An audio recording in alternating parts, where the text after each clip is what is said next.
Не сакаме делби, не сакаме бинационална држава, сакаме да живееме сите заедно и да ја зачуваме нашата татковина за нашите идни поколенија, порача од граѓанската иницијатива за заедничка Македонија синоќа на протестниот марш во Кичево, каде присуствуваа илјадници граѓани.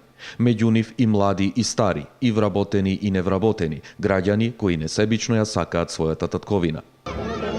Македонија да биде слободна. Јас сум била дете од 5-6 години кога се ослободи Кичево. И партизаните кога дојде овде вака, два пати се ослободи Македонија и дојде сите, имаше такво, Вашар имаше, сите собрани села беа овде. Севте Кичево се ослободи. Дали се согласувате на двојазичност на цела држава? Никако. Јас сум македонка. Нема да дозволиме никој од надвор повеќе да ни ја крои нашата судбина. Ќе покажеме дека овој пат ние, граѓаните, ќе ја донесеме конечната одлука за тоа во кој правец ќе се движи нашата Македонија, рече меѓу другото Даме Силјановски од име на граѓанската иницијатива за заедничка Македонија. Вечерва во 18 часот кичевчани продолжуваат со протестниот марш од пред Центарот за култура во Кичево.